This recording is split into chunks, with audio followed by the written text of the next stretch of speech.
Hey, what's up guys? In this video, you're going to learn a lot of useful tricks for making stylized or anime style backgrounds a lot quicker by using images. This was useful in a couple of scenes I was working on recently in an animation that I'm making, so I think you guys will also find it useful. You'll learn how to make easily adjustable fog, clouds, mountains, animatables like crows and birds, so that you can combine them together to make a scene a lot faster and save yourself some time. But first, before we begin, you need to understand the structure of how a big outdoor scene like this is supposed to look to the human eye. So one thing you'll notice in any big type of environment is that the further you get from the camera, the more blue tinted the elements that are farther away will be. Like, it just gets more and more dimmed as they quite literally fade into the distance. Now the reason that this is important, and I'm telling you all of this, is because if you don't do this and apply it to your big outdoor scenes, there's going to be no sense of depth or anything like that, and it's going to look totally unrealistic.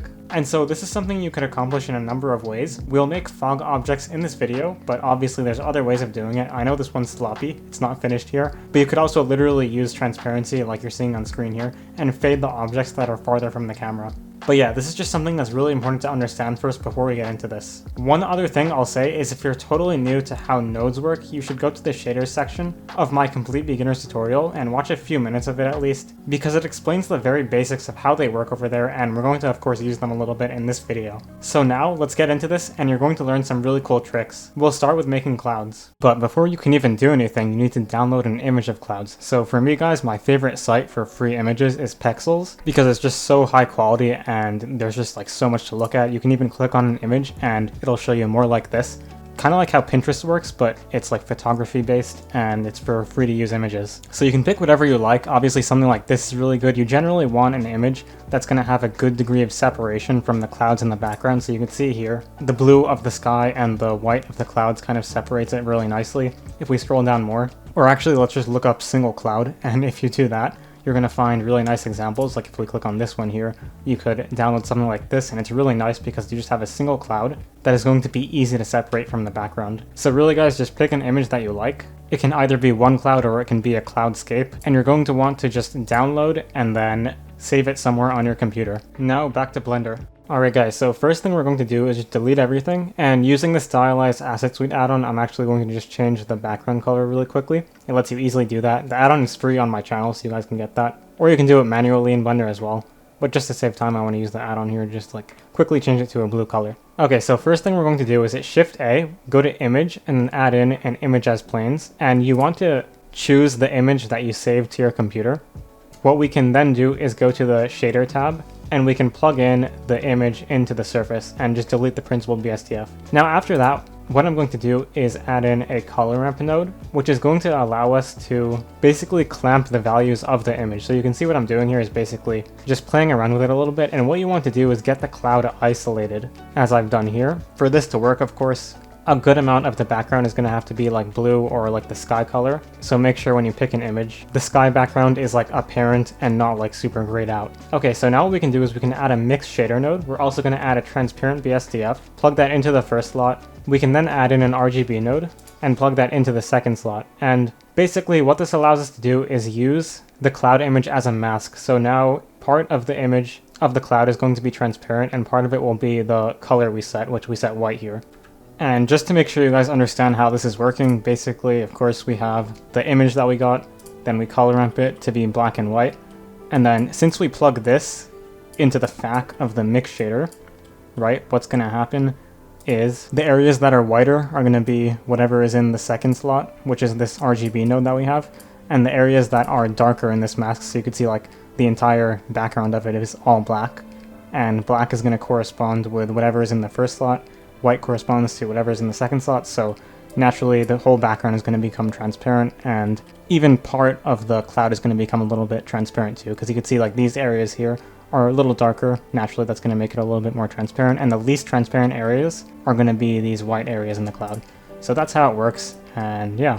Okay guys, now back to where we were before. If you hit N to open up the N panel on the right hand side of the screen, you can also set the render method to blended, which is generally going to look a bit nicer. So yeah, that is just a fun thing that you can do. Oftentimes I like to increase the value above 1 to like 1.2 or something like that, so that's what I did there. And I'm just going to decrease the background color a little more so it's more easy to see. But yeah, so this is what it allows you to do. It's a very, very nice and easy trick. Now another cool trick I want to teach you guys is how you can kind of turn basically any image into something that looks more painterly. So we can add a mix node in between the mapping and the image texture. And as for the logic as to why this works, it's really not that big of a deal, just kind of remember this as a sort of tactic. But what it's kind of doing is it's kind of messing up the coordinates of the image texture using another texture, which we're going to add now very soon. But first, you can pick whatever blend mode you want. I like to set it to divide usually, but you can kind of play around with any of them and see which one's going to work best. And we can add a noise texture, plug it into the B value. And now you can see if you play around with the FAC, you can increase it a little. And if we play around with the noise texture after that, we can kind of distort the whole image texture itself, which is really cool.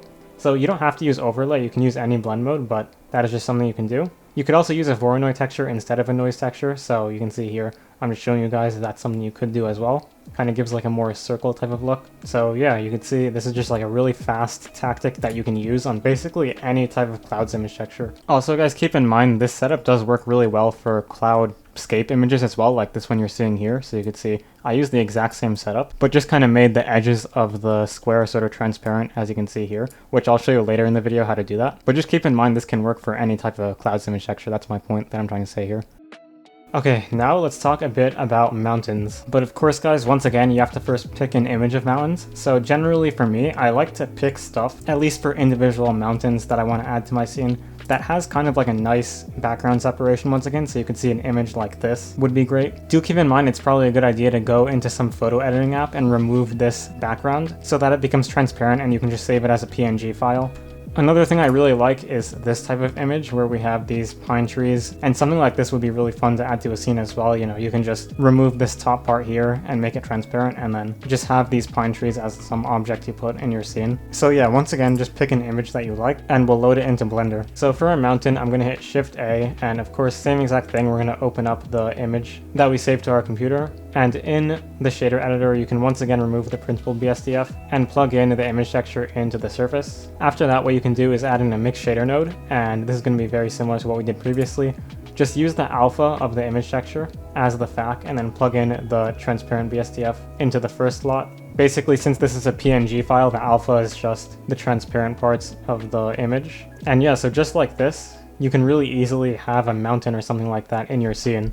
If you go into edit mode on the object, you can actually right click and hit subdivide a few times, which is going to allow you to basically even move around the vertices of it if you want or need to adjust anything. Also guys, if it's ever necessary, of course what you can do is actually in the color slot here, just drag out a mix node, and I'll just put that in between.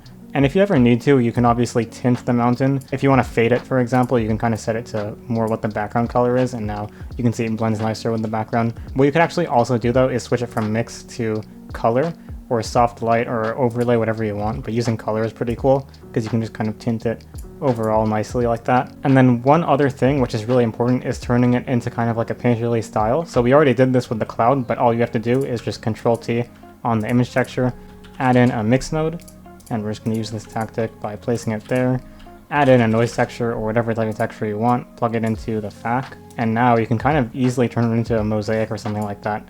I like to generally just set it to a high scale, play around with the roughness of it as well, increase the detail maybe, and then from there, I like to kind of not have it be too strong, like just a little bit to where it's noticeable enough to kind of like make it look a bit painterly, but not so intense to where, you know, it becomes unrecognizable. So like something like this is good, and yeah, you could also try using divide instead, so let's try that. And yeah, you can see divide looks nice, so try this out. Okay guys, so now what we're going to do is talk about another tactic for mountains, or basically any kind of landscape in general, and how you can easily blend it into any scene you're working on. So basically, let's do the same thing, image texture and transparent BSDF mix shader, but this time, instead of using alpha or anything like that, what we're going to do is add in a gradient texture. If we switch this from linear to quadratic sphere, we can play around with the sphere that it gives us and use a color ramp to clamp things a bit. You can play around with the blend mode and stuff like that as well, of course, and then eventually plug that into the FAC. And what this will do is make it transparent in the black areas of that mask